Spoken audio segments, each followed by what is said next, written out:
Desakan warga Pati ke polisi untuk mengusut tuntas kasus kekerasan seksual terhadap santriwati yang diduga dilakukan pengasuh pondok pesantren belum membuahkan hasil, lantaran hingga kini tersangka belum ditangkap. Kasus dirasa janggal, pasalnya keberadaan tersangka belum diketahui, bahkan keluarga dan kuasa hukumnya pun mengaku tak tahu di mana tersangka. Polisi akan melakukan pemanggilan kedua pada 7 Mei 2026. Jika tersangka tak hadir, maka akan dijemput paksa. Untuk pelaku tidak kooperatif, kita lakukan upaya paksa penjemputan terhadap pelaku. Untuk saat ini keberadaan pelaku masih dalam proses pencarian oleh tim kami yang ada di lapangan. Tadi ada dugaan kabur itu benar Pak ya, atau gimana? Betul, bahwa pelaku saat ini memang tidak kooperatif, tidak memberikan info apapun kepada PH maupun kepada penyidik. Jadi ada dugaan bahwa pelaku saat ini tidak ada di Pati. Berarti masih dalam pengejaran ini ya? Betul, pada saat ini masih dalam proses pengejaran oleh tim kami yang ada di lapangan. Selain warga Pati, desakan penahanan tersangka datang dari kuasa hukum korban kekerasan seksual di pondok pesantren, Ali Yusron. Bahwa perkara ini baru saya tangani, kasat reskrimnya juga baru, kanitnya itu baru, penyidiknya baru. Saya berterima kasih sekali kepada penyidik di Polres Pati, tentunya dalam ini adalah PPA dan Pak Kanit, mengapresiasi setinggi-tingginya kepada Pak Kapolres juga mengungkap, ini bisa diungkap secara terang benderang kasus perkara ini. Semoga hari-hari ini, 1 hari ini, 2 hari ini bisa ditahan seorang inisial S tadi.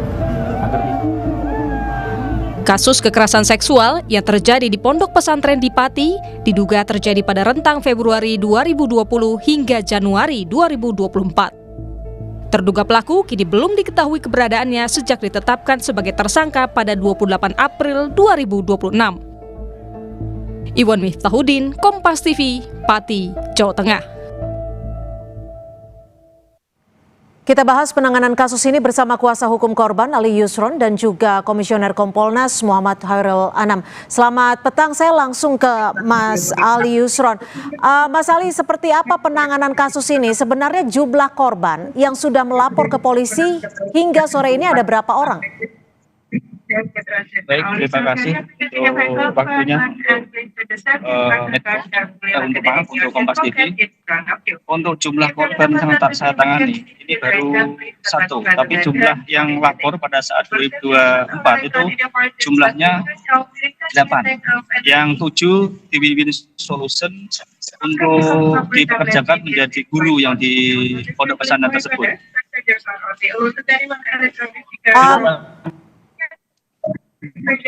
Mas Ali, kalau ada informasi yang sebelumnya beredar adalah ada 5 yang sudah melapor, kemudian 3 orang mencabut laporan. Tapi yang juga informasi beredar ada puluhan korban. Apakah ada penjelasan dari pihak kepolisian kepada kuasa hukum terkait dengan hal ini?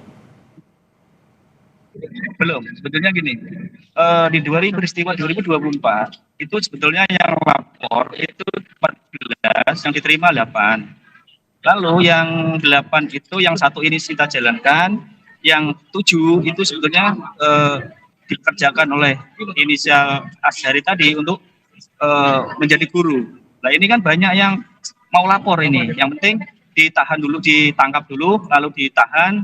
Ini ada yang lapor nanti 3 orang Mbak, ini korban-korban ini takut, ini korban-korban ini pada takut kalau nanti ditangkap, ditahan, baru mereka lapor lagi. Ini sudah ada 3 orang nih yang mau lapor ke kita lagi nanti. Ketakutan mereka apa, boleh kembali dijelaskan Mas Ali? Baik. Pada peristiwa hukum terjadi, si Pak Yai ini kalau tidak mengikuti keinginannya dipukul Mbak, dipukul kepalanya, dipukul tubuhnya, pokoknya harus mengikuti ajakan Pak Yai tersebut. Traumanya seperti itu dan diancam akan dikeluarkan dari pondok pesantren. Perlu dicatat penting ini, ketika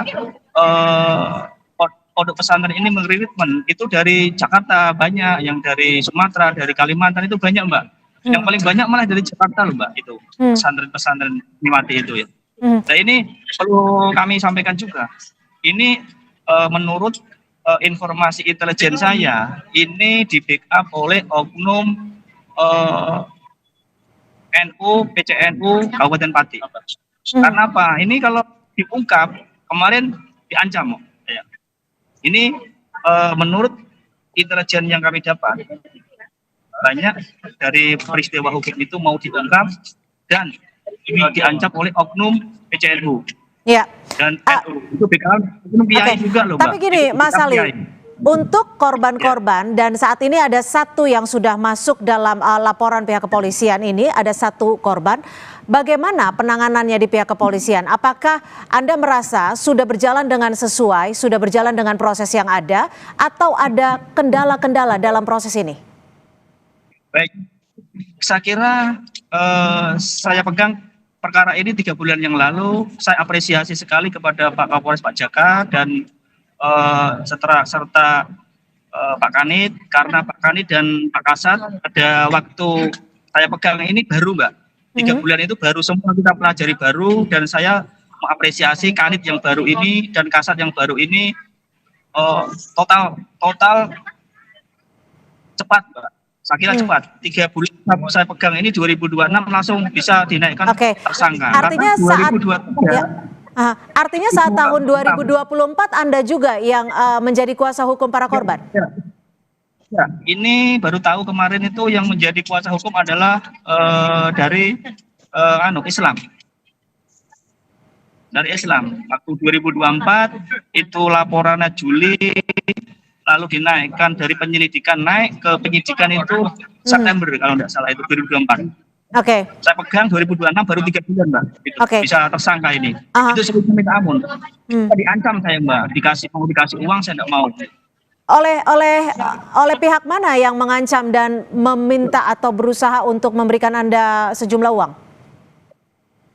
Kemarin waktu sebelum tersangka itu saya kawal, ketika saya kawal serius, saya didatangi oleh suruhan dari A ini untuk tersangka, artinya ya, suruhan dari tersangka. Diberikan tersangka. Iya, tersangka ini diberikan uang 300 saya tolak. Yang kedua 400 saya tolak, saya diancam. Tapi tidak masalah sih. Ancaman itu bagi saya kalau ini mau biar terang benderang bisa tak ungkap. Ini saya yakin ada korban-korban untuk yang lain, yang pertama, yang kedua saya yakin ini ada rangkaian peristiwa ini, ketua yayasannya juga nanti bisa kena ini, Mbak. Karena dia tahu sebetulnya. Mas Ali, artinya ini kembali kami konfirmasi Anda berupaya untuk ditutup mulutkan dengan sejumlah uang sebesar 400 juta rupiah. 300 pertama saya tolak.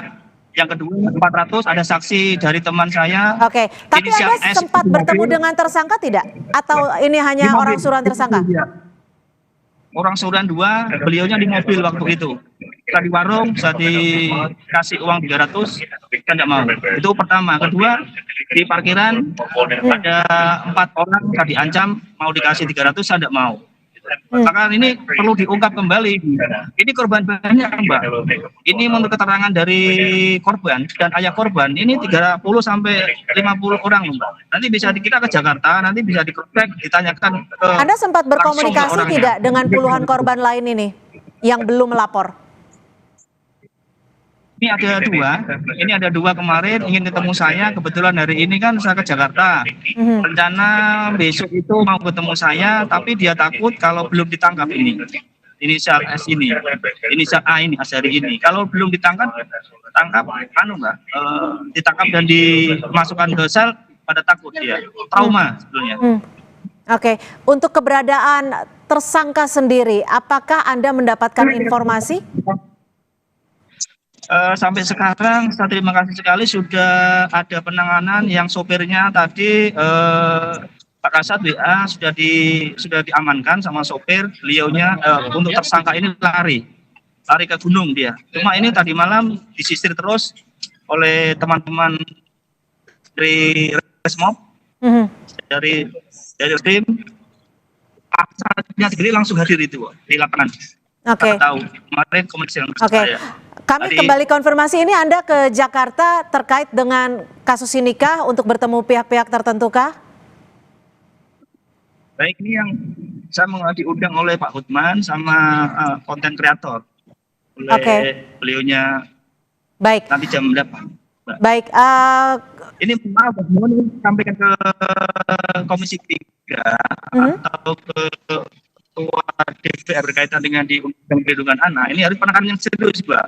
Oke. Kalau bisa, ini klien saya ini yang korban-korbannya ini bisa diundang oleh Mbak Puan, karena biar disampaikan ini jangan sampai muncul lagi Baik. peristiwa seperti ini, nanti harus ada penanganan korban saja nanti. Oke. Banyak Baik. korban yang terlanjuran seperti kasus-kasus di Pati juga banyak pencabulan dulu Oke. yang di banyak sekali sih sebetulnya. Baik, kami sudah tangkap. Kami sudah tangkap dan juga kami harapkan Anda bisa melakukan perjalanan. Saat ini tampaknya sudah berada di dalam pesawat dan mudah-mudahan kita akan mendapatkan waktu lagi untuk berdiskusi dengan Anda usai Anda bertemu dengan pihak-pihak terkait di Jakarta. Saya akan langsung ke Mas Anam. Mas Anam, kalau dilihat dari kasus ini apa sebenarnya hambatan dan juga kendala untuk mengungkap kasus dugaan pelecehan seksual di Ponpes di Pati? Ya, yang pertama-tama kita terima kasih ya rekan-rekan kuasa hukum yang terus berkomunikasi dengan kepolisian, karena penting bagi kepolisian untuk memastikan bagaimana prosesnya berjalan dengan profesional. Nah, terkait hambatan masing-masing kasus ada karakternya ya, karena ini kan potensi korbannya banyak. Nah, kami akan awasi ini ya. Yang paling penting begini, anatomi kejahatan ini adalah kejahatan seksual yang melibatkan anak-anak, dan ini harus ada dimensinya macam-macam. Tidak cukup dengan dimensi penegakan hukum, tapi juga dimensi bagaimana korban. Sehingga rekan-rekan kepolisian karena memiliki unit perlindungan perempuan dan anak, memiliki unit psikologi, itu juga harus bergerak. Ya. Jadi tidak hanya fokus pada pelaku, tapi juga fokus pada korban. Sebelum kita ke sana Mas Anam, ini kan kalau didengarkan penjelasan dari kuasa hukum, ada jumlah korban yang simpang siur jumlahnya. Apa sebenarnya yang jadi kendala di sini? Apa yang Kompolnas lihat dan juga mendapatkan laporannya? Yaitu kendalanya macam-macam. Salah satunya yang tadi disebutkan oleh rekan kuasa hukumnya, ya ada ancaman dan sebagainya. Terus sebelumnya juga proses yang lambat.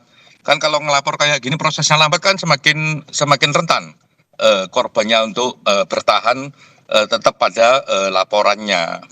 Yang kedua memang dimensinya karena ini di lingkup pendidikan keagamaan, biasanya juga beban moralnya juga tinggi bagi korban. Nah, oleh karenanya kami ingatkan Polres ya, untuk tindak tegas, anatomi kekerasannya harus ditelusurin sedemikian rupa, tapi jangan lupa soal korban dan keluarga korbannya harus dilindungi. Jadi gitu. Yang kedua, yang tadi cerita menarik dari kuasa hukum, kalau ada ancaman, ada upaya dan sebagainya dari pihak pelaku maupun komunitasnya, saya kira itu juga bisa dikembangkan sebagai satu sendiri upaya menghalang-halangi penegakan hukum, obstruction of justice. Tapi Mas Anam sendiri ataupun dari pihak Kompolnas sudah mendengar ataupun menerima kasus ini, laporan kasus ini pada tahun 2024 belum? Belum. Minimal di zaman kan kami 2024 akhir masuk ke Kompolnas. Tapi setelah ini mencuat kembali, ini kami atensi ya, dan kami berkomunikasi dengan Mabes Polri termasuk dengan Polda Jawa Tengah untuk meminta supaya memang kasus ini diungkap seterang-terangnya, ya siapapun pelakunya jangan pernah mundur. Yang kedua, jangan lupa korbannya, itu juga penting untuk diproteksi. Ini artinya 2024 akhir Kompolnas menerima laporan ini, namun tidak adakah pertanyaan yang mengganjal di Kompolnas ketika sampai tahun 2026 tidak ada kepastian hukum terkait dengan kasus ini? Bukan, untuk tahun 2024 kami tidak tahu karena kami baru masuk ya. Kami tidak tahu kasus ini. Beberapa waktu terakhir ini ketika kasus ini mencuat kembali ya oleh masyarakat dan lain sebagainya, disitulah kami memberikan fokus dan atensi ini. Kami sudah berkomunikasi dengan Mabes, kami sudah berkomunikasi dengan Polda Jawa Tengah untuk memastikan bahwa kepolisian harus bertindak profesional siapapun pelakunya, mau satu, mau dua, mau tiga, ya harus mendapatkan keadilan, ya penegakan hukum yang maksimal. Itu yang kami lakukan. Baik. Tentunya yang kami harapkan adalah pengawasan ketat dari Kompolnas agar kasus ini tidak berhenti di sini, tapi juga menjadi kekuatan hukum, ada kepastian hukum tersangka yang sudah ditetapkan. Baik. Kami akan awasin ketat dan termasuk juga menjadi role model untuk tidak hanya ke pelaku, tapi perlindungan terhadap korban. Oke, baik. Terima kasih Pak Hairul Anam, Komisioner Kompolnas, dan sebelumnya sudah ada Mas Ali Yusron, kuasa hukum dari korban. Terima kasih.